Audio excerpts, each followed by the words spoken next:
சிவராத்திரி அன்று ஓரிரவு ஜாகரணம் ஏன் அவசியம், அதனோட தாத்பரியம் என்ன, அதனால வரக்கூடிய நற்பயன்கள் என்ன அப்படின்னு இப்போது புதிய அறிமுகம் ஆச்சி ஹோட்டல் சாம்பார் 50 கிராம் ரூபாய் 20 மட்டுமே. சாமி அன்றைய தினம் மகாசிவராத்திரி ஏன் விசேஷம், ஏன் அன்னைக்கு எல்லாரும் ஈசனை கும்பிடணும், ஈசனுக்கும் அகிலலோக ஐயனுக்கும் அகிலலோக அன்னைக்கும் திருமணம் நடந்த நன்னாளது.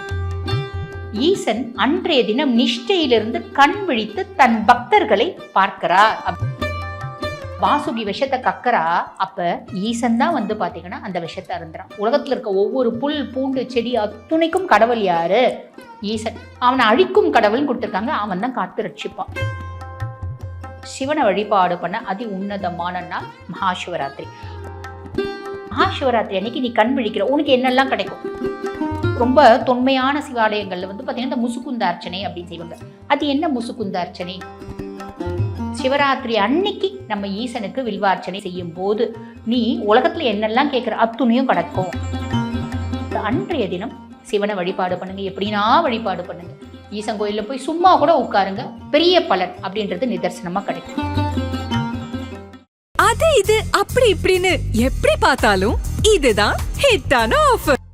பக்தி கதைகள், பக்தி பாடல்கள் மற்றும் ஆன்மீக சொற்பொழிவுகள் மூலம் உங்கள் ஆன்மாவை தூய்மைப்படுத்துங்கள். இன்றைய ஆலய ஆப்பை டவுன்லோட் செய்யவும். வணக்கம், நான் டாக்டர் தீபா அருளாளன். இன்னைக்கு நான் உங்களுக்கு சொல்லக்கூடிய ஆன்மீக தகவல் என்ன அப்படின்னா, மகாசிவராத்திரி அன்று ஓரிரவு ஜாகரணம் ஏன் அவசியம், அதனோட தாத்பரியம் என்ன, அதனால வரக்கூடிய நற்பயன்கள் என்ன அப்படின்னா, இப்பதான் நிறைய பாத்தீங்கன்னா ஈசனுடன் ஓரிரவு அப்படின்ற மாதிரிலாம் நம்ம ஈசனோடவே ஒரு இரவை நம்ம செலிப்ரேட் பண்ண ஆரம்பிச்சிட்டோம் இல்லைங்களா? அதெல்லாம் நல்லது தானா அப்படின்னா ரொம்ப நல்லதுங்க. அது எத்தனை சர்ச்சைகள் இருக்கு அப்படின்னாலும் அதுக்கு பின்னாடி நிறைய நன்மைகளும் இருக்கதான் செய்யுது. சரி, நம்ம சாமியாருங்களை விட்டுடலாம், சாமி கிட்ட போகலாம். சாமி என்ன சொல்றாரு? சாமி அன்றைய தினம் மகாசிவராத்திரி ஏன் விசேஷம், ஏன் அன்னைக்கு எல்லாரும் ஈசனை கும்பிடணும் அப்படின்னா அதுக்கு நிறைய கதைகள் இருக்குங்க. ஒரு கதை என்ன அப்படின்னா, ஈசனுக்கும் அகிலலோக ஐயனுக்கும் அகிலலோக அன்னைக்கும் திருமணம் நடந்த நன்னாளது அப்படின்ற கதை ஒன்று இருக்கு. அதே மாதிரி பாருங்க, உலகம் முழுசும் அழிஞ்சு உலகத்துல ஒவ்வொரு ஜீவன்களும் துளிர்த்த நன்னாளது. பிரளயம் அதுக்கப்புறம் உயிர்கள் எல்லாம் ஓர் உயிர்ல இருந்து ஒவ்வொரு உயிரா பாத்தீங்கன்னா ஜனனம் சிருஷ்டிக்கப்பட்டது அந்த நாள்ல அப்படின்னு சொல்றது உண்டு. இப்படி ஒரு கதை இருக்கு. இன்னொன்னு என்ன அப்படின்னா, ஈசன் அன்றைய தினம் நிஷ்டையிலிருந்து கண் விழித்து தன் பக்தர்களை பார்க்கிறார் அப்படின்றது. அவர் பக்தரை மட்டும் தானே பார்ப்பார் அப்படிலாம் கிடையாது. உலகத்தில் உள்ள அத்துணை உயிர்களையும் ஈசன் பாத்தீங்கன்னா பார்ப்பாரு, அவங்களுக்கு நல்லது செய்வாரு. இதுக்கு உதாரணம் பாத்தீங்கன்னா நம்ம பாத்தீங்கன்னா இந்த சமுத்திர மந்தனம் அப்படின்ற ஒரு புக்ல அழகாவே போட்டிருப்பாங்க. ஆழகால விஷத்தை பாத்தீங்கன்னா அத்துணை தேவர்களும் 33 கோடி தேவர்களும் கிண்ணரும் கிம்புருடரும் ரிஷிகளும் முனிவர்களும் யக்ஷினிகளும் தேவலோக கந்தர்வர்களும் அதுக்கும் மேல தேவர்களும் அசுரர்களும் பயந்து நிற்க அந்த வாசுகி விஷத்தை கக்கறா. அப்ப ஈசன் தான் பாத்தீங்கன்னா அந்த விஷத்தை அருந்துறான். உலகத்துல இருக்க ஒவ்வொரு புல் பூண்டு செடி அத்துணைக்கும் கடவுள் யாரு? ஈசன். அவனை அழிக்கும் கடவுள்னு கொடுத்துருக்காங்க. அவன் தான் காத்து ரட்சிப்பான். புரியுதுங்களா? அப்படிப்பட்ட தயாளு மனம் யாருக்கு அப்படின்னா ஈசனுக்கு உண்டு. அந்த ஈசனோட பரிபூர்ண கடாட்சம் நமக்கு வேணும் அப்படின்னா அன்றைய தினம் பாத்தீங்கன்னா நம்ம கண் விழித்து சிவ வழிபாடு பெரிய பலனை கொடுக்கும். அதுக்கும் மேலே பண்டைய யோக சாஸ்திரத்தின்படி, இல்லைம்மா நாங்கள் சாமியெல்லாம் பற்றி யோசிக்க மாட்டோம்மா, நாங்கள் ஞான மார்க்கத்தில் போயிட்டோம். சரி, நீங்கள் ஞான மார்க்கத்தில் போனாலும் இறைவனை அடையிறது தான் இல்லைங்களா?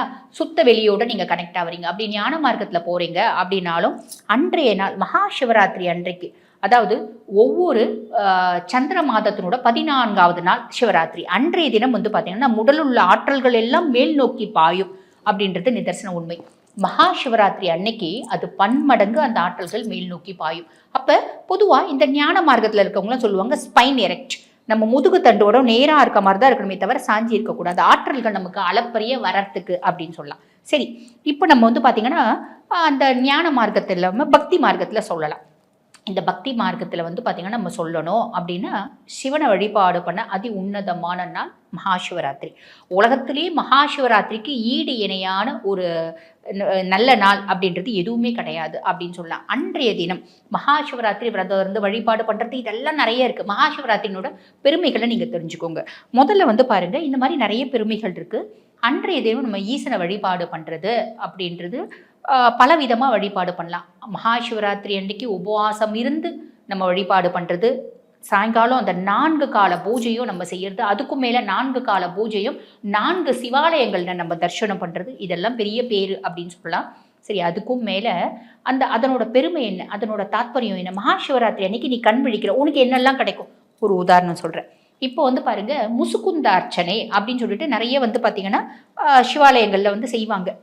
ரொம்ப தொன்மையான சிவாலயங்களில் பார்த்தீங்கன்னா இந்த முசுகுந்த அர்ச்சனை அப்படின்னு செய்வாங்க. அது என்ன முசுகுந்த அர்ச்சனை?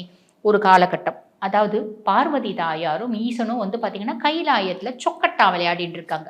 விளையாடிட்டு இருக்கும்போது பக்கத்தில் வில்வ மரம் இருந்திருக்கு. அந்த வில்வ மரத்தில் வானர கூட்டம் குரங்குங்க பார்த்தீங்கன்னா முசு அது பார்த்தீங்கன்னா சுற்றிட்டு இருக்கு. அப்போ ஒரு கிழட்டு முசு என்ன பண்ணுது, ஒரு வயதான வயோதிகமான ஒரு வானரம் என்ன பண்ணுது, அங்கே இருக்க வில்வேலையெல்லாம் பறிச்சு அம்பிகை மேலே போடுது, ஈசன் மேலே போடுது. அதுக்கு தெரியாது, குரங்கு புத்தி, அது போடுது. அப்போ அம்பிகைக்கு ஒரு நேரத்தில் அம்பிகைக்கு எரிச்சல் வருது. ஏன்னா அவள் கோவம் அவளுக்கு ஜாஸ்தி இல்லை, எரிச்சல் அவள் கோவமாக பார்க்குறா. அப்போ ஈசன் சொல்கிறா, அதுவும் நம்ம குழந்தை தானே, அது அஞ்ஞானத்தில் அப்படி செய்யுது, அது மேலே கோவப்படலாமா அப்படின்னு சொல்லும்போது பார்வதிக்கு புரியுது. அகிலலோக அன்னை இல்லையா, தாயுள்ளம் பெருக்கெடுத்து அவள் என்ன சொல்கிறா, அந்த குரங்குக்கு பார்த்தீங்கன்னா அஞ்ஞானத்தை அகற்றி மெய்ஞானத்தை கொடுக்குறா. மெய்ஞானத்தை கொடுத்த பின்னாடி அந்த குரங்கு இறங்கி வருது. நம்மளை விட அதிக அதுக்கு ஞானம் இருக்குது. இறங்கி அவங்க கிட்ட வேண்டி வணங்குது. நான் தெரியாமல் தப்பு செஞ்சுட்டேன், என்னை மன்னிச்சிடுங்க அப்படின்னு ஐயனையும் அன்னையும் வணங்கும் போது அப்போ ஈசன் சொல்கிறாரு, நீ தப்பு செஞ்சதா நீ நினைச்சாலும் நீ சுத்த வில்வத்தால் என்னை அர்ச்சித்தாய், சுத்த வில்வத்தினால நீ என்ன அர்ச்சனை பண்ண, அதுக்கான நற்பலனை நீ அனுபவிச்சே தீரணும். என்ன நற்பலன் பண்ணும், நீ பார்த்தீங்கன்னா பூலோகத்தில் மனுஷ பிறப்பு எடுத்து பெரிய சக்கரவர்த்தியா உன் நாட்டு மக்களுக்கு நிறைய நல்லது செஞ்சுட்டு பின்னாடி நீ என்னை அடைவ, சிவசாயுஜ அடைவ அப்படின்னு சொல்ற. அதுக்கு தான் மெய்ஞானம் வந்துருச்சுல்ல. அந்த குரங்கு உடனே கேட்குது, ஐயோ மனுஷ பிறப்பா, நன்றி கெட்ட மனுஷனா நான் பிறக்கணுமா, இந்த பிறப்பே எனக்கு வேணாம் அப்படிங்குது. அப்போ ஈசன் என்ன சொல்கிறாரு, நான் உன்னை மறந்துட்டா என்ன பண்ணுறது, நன்றி கெட்ட மனுஷ பிறப்பு தான் இருக்குதுலே நன்றி கெட்ட பிறப்பு, அந்த பிறப்பை போய் என்னை பிறக்க சொல்கிறியா, எனக்கு வேணாயா அப்படின்னு கேட்குது. அப்போ ஈசன், நான் உன்னை மறந்துட்டா என்ன பண்ணுறது, நான் இந்த மாயையில் சிக்கிட்டா என்ன பண்ணுறது அப்படின்னு அந்த முசு கேட்குது. அப்போ ஈசன் சொல்கிறாரு, கவலைப்படாத, நீ மனுஷனா பிறந்தாலும் முசுனுடைய முகத்தையே வச்சுருப்ப, குரங்குனோட முகத்தோடவே நீ மனுஷனா பிறப்ப. ஆக நீ உன்னை மறக்க மாட்ட, இந்த நினைவுகள் உன்னோட மூளையில் பதிஞ்சு இருக்கும், நீ மறக்க மாட்ட அப்படிம்பாரு. அதுக்கப்புறம் அது ஒத்துக்குது. புரியுதுங்களா? நான் எக்காரணத்தை கொண்டு மனுஷனை பிறக்கக்கூடாது அப்படின்றதுல குரங்கு கூட குறியா இருந்துச்சு. நம்ம தான் பார்த்தீங்கன்னா குறியா இல்லை, மனுஷனா பிறந்துட்டோம், தெரியாமல் பிறந்துட்டோம். அதை எப்படி நம்ம பார்த்தீங்கன்னா தெய்வ நிலைக்கு கொண்டு போகணும் அப்படின்னு நம்மளுக்கு எத்தனையோ விஷயங்கள் இருந்தாலும் நம்ம அதை காது இருந்தும் கேட்க மறக்கிறோம், கண்ணு இருந்தும் பார்க்க மறக்கிறோம், வாயிருந்தும் இறைவனோட நாமத்தை சொல்ல மறக்கிறோம். சரி, அதுக்கப்புறம் அந்த முசுகுந்த சக்கரவர்த்தி பார்த்தீங்கன்னா நாட்டை நல்லா ஆளுவார். அதுக்கப்புறம் பார்த்தீங்கன்னா அவரோட ஒரு பெரிய சிவகைங்கரியம் அப்படின்றது ரொம்ப ஜாஸ்தி. ஆக இந்த முசுகுந்த சக்கரவர்த்தியினோட கதை எதுக்கு சொல்கிற அப்படின்னா, வில்வ அர்ச்சனை, சிவராத்திரி அன்னைக்கு நம்ம ஈசனுக்கு வில்வார்ச்சனை, முசுகுந்த அர்ச்சனை செய்யும் போது நீ உலகத்தில் என்னெல்லாம் கேட்குற அத்துணையும் கிடக்கும் அப்படின்றது ஒரு உண்மை. இன்னொன்று, மகாபலி சக்கரவர்த்தியினோட கதை நம்ம எல்லாரும் தெரிஞ்சுக்கணும். மகாபலி சக்கரவர்த்தி, ஒவ்வொரு கேரளைட்ஸ்க்கும் மகாபலி சக்கரவர்த்தியே தெரியாத இருக்கவே வழியே இல்லை, வாய்ப்போ இல்லை அப்படின்னு சொல்லலாம். காணம் வித்தேனும் ஓணம் செய்யணும் அப்படிம்பாங்க. எனக்கு நிலபுலம் இருக்குன்னா கூட அதை வித்துட்டாவது நான் ஓணம் பண்டிகை செய்யணும். ஏன்னா மகாபலி சக்கரவர்த்தி அன்றைய தினம் வருவார், ஒவ்வொரு வீட்டுக்கும் வருவார். அவர் கேரள நாட்டை ஆண்டார். அவர் பார்த்தீங்கன்னா பிரகல்நாதனுடைய பேரன், பக்த பிரகல்நாதன் இருக்கா பார்த்தீங்களா, அவரோட பேரன். அவர் தன்னுடைய நல்ல குணம் தான், என்ன ராட்சச குலத்தில் பிறந்துட்டாரு. அப்போ 14 லோகத்தையும் ஆண்டுட்டார். சொர்க்கத்தை ஆண்டுட்டா என்ன பண்ணுறது அப்படின்னு எல்லாரும் போய் பெருமாள் கிட்ட முறையிட, பெருமாள் வாமன அவதாரம் பூண்டு அவரை பார்த்தீங்கன்னா எனக்கு 3 அடி நிலம் வேணும் கேட்க, சரி வந்தது பெருமாள் தான் அப்படின்னு அவருக்கு தெரியும். தெரிஞ்சாலும் அவங்க பாருங்க அரக்க குலத்தில் பிறந்தாலும் உயர்ந்தவங்க அப்படின்னு சொல்லலாம். அவர் என்ன பண்ணுறாரு, வந்தது பெருமாள் தெரியும், என்ன தண்ணி ஊற்றி அந்த கமண்டத்தில் தாரவாத்து கொடுக்கும்போது சுக்கராச்சாரியார் வண்டா போயிட்டு அந்த கமண்டத்தில் தண்ணி வர இடத்த அடைச்சிடுவார். அடைச்ச பின்னாடி இந்த குழந்தை என்ன பண்ணும், அந்த ஒரு சின்ன தர்பப்புல் எடுத்து அந்த வண்டை குத்தும். அதனால தான் சுக்கராச்சாரியாருக்கு ஒரு கண்ணு இது குருடு அப்படின்னு சொல்லலாம், ஒரு கண்ணு காயப்பட்ட கண்ணு. அப்போ வந்தது பெருமாள் அப்படின்னு தெரிஞ்சும் பெருமாளே என்கிட்ட கேட்குறாரு, இதை விட ஒரு உன்னதமான பாக்கியம் எனக்கு என்ன இருக்கு அப்படின்னு சொல்லிட்டு தாரவாத்து கொடுப்பாரு. அப்போ உலகளந்த பெருமாள் எழறான். ஒரு காலை பார்த்தீங்கன்னா வானத்தை அளக்குறா, ஒரு காலை பூமியை அளக்குறா, இன்னொரு 3 அடி கேட்டனே, 3வது அடி எங்கே வைக்கணும் அப்படின்னு கேட்கும்போது குனிஞ்சு தன் தலையை காமிக்கிறார் மகாபலி சக்கரவர்த்தி. பெருமாளோட கால் வந்து அவர் தலைமையில பட்ட உடனே பாதாள லோகத்துக்கு போயிட்டார்.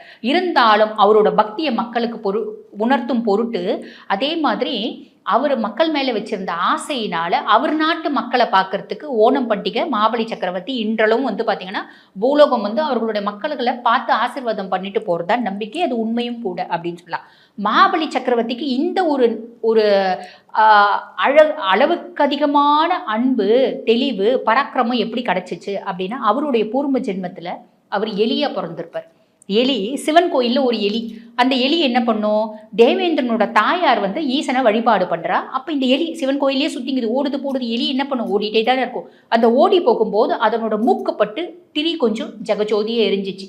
அந்த திரி கொஞ்சம் ஜெகஜோதியை எரிஞ்சதுனால திரி அணையிற மாதிரி இருந்துச்சு, விளக்கு அணையிற மாதிரி இருந்துச்சு. திரி ஜெகஜோதியா எரிஞ்சதுனால ஈசனுக்கு விளக்கேத்தின புண்ணியத்தை அது படுது. இந்த விஷயம் நடந்தது மகாசிவராத்திரி அன்னைக்கு அப்படின்னு சொல்லுவாங்க. ஆக ஒரு எலி தெரியாத அந்த திரியை தூண்டி விட்டதுக்கே அதுக்கு வந்து பார்த்தீங்கன்னா சக்கரவர்த்தி ஒரு வாழ்க்கையை ஈசன் கொடுத்தா. ஒரு குரங்கு தெரியாம வில்வத்தை தூக்கி போட்டதுக்காக முசுகுந்த சக்கரவர்த்தியா ஒரு வாழ்க்கையை கொடுத்தா. இதுக்கு மேல என்ன சொல்லணும், மகாசிவராத்திரி வழிபாட்டை பத்தி உங்களுக்கு புரிஞ்சிருக்கும்னு நினைக்கிறேன். இந்த மகாசிவராத்திரி வழிபாட்டுக்கு அப்படின்னு நிறைய தாத்பரியம் இருக்கு. முழு இரவும் உங்களால முழிக்க முடியல அப்படின்னாலும் அந்த 11:30 மணியிலிருந்து 1 மணி வரை கொதலிங்கோத்பவ காலம் அப்படின்னு சொல்லுவாங்க. அந்த காலகட்டத்தை தான் ஈசன் வந்து மாலுக்கும் மயனுக்கும் காணொன்னா கடவுளாக, அண்ண முடியாத மலையாக, அண்ணாமலையாக, ஜோதி ரூபமாக காட்சி கொடுத்த நேரம் அந்த நேரம். அந்த நேரத்தையாவது முழிச்சிருந்து சிவ வழிபாடு அப்படின்றத பண்ணுங்க. சிவ வழிபாடு எப்படிமா பண்ணணும், எப்படி வேணா பண்ணுமா. ஈசனை மனசார எனக்கு நினைக்க முடியாதுமா, எனக்கு நிறைய பிரச்சனை, ஈசன் கோயிலில் போய் உட்காரு, எனக்கு அங்கேயும் உட்கார முடியாதுமா அப்படின்னா டிவியில தான் இப்போதான் ஈசனுடன் ஒரு இரவுன்னு போடுறாங்களே, இந்த மாதிரி ப்ரோக்ராம்ஸ் எத்தனையோ போடுறாங்க. அந்த ப்ரோக்ராம்ஸை உட்காந்து பாரு, ரொம்ப உத்தமமான விஷயம். சிவன் கோயிலில் போய் கம்முன்னு உட்காரு, கம்முன்னு உட்காந்து நீ ஈசனை வேண்டாம், ஈசனை வழிபாடு பண்ண வேண்டாம், உள்ளுருகி உள்ளம் வந்து பார்த்தீங்கன்னா கசிந்து கண் கலங்கி நீ வேண்டணுன்ற அவசியமே இல்லை. சிவனை போய் பாரு, ஒரு க்ஷண நேரம் ஈசனை தரிசனம் பண்ணிட்டு உட்காரு. அது பெரிய கோயில் தான் பண்ணணுமா, வீட்டு பக்கத்தில் என்ன கோயிலாக இருந்தாலும் எந்த லிங்கமாக இருந்தாலும் இப்போதாம 1 மாதம்தான் ஆகுதுமா லிங்கம் வச்சு, 1 வருஷம்தான் ஆகுதுன்னா கூட சிவலிங்கத்துக்கு அப்படின்ற ஒரு அளப்பரிய சக்தி அப்படின்றது இருக்க தான் செய்யுது. அன்றைய தினம் சிவனை வழிபாடு பண்ணுங்க, எப்படின்னா வழிபாடு பண்ணுங்க. ஈசன் கோயிலில் போய் சும்மா கூட உட்காருங்க, பெரிய பலன் அப்படின்றது நிதர்சனமாக கிடைக்கும். ஆக இந்த பதிவு உங்களுக்கு பயனுள்ளதாக இருக்கும்னு நினைக்கிறேன். இதே மாதிரி இன்னொரு பதிவோடு உங்களை சந்திக்கிறேன். நன்றி. பக்தி கதைகள், பக்தி பாடல்கள் மற்றும் ஆன்மீக சொற்பொழிவுகள் மூலம் உங்கள் ஆன்மாவை தூய்மைப்படுத்துங்கள். இன்றைய ஆலய ஆப்பை டவுன்லோட் செய்யவும். இப்போது புதிய அறிமுகம் ஆச்சி ஹோட்டல் சாம்பார் 50 கிராம் ரூபாய் 20 மட்டுமே. அது இது அப்படி இப்படின்னு எப்படி பார்த்தாலும் இதுதான் ஹிட்டான ஆஃபர்.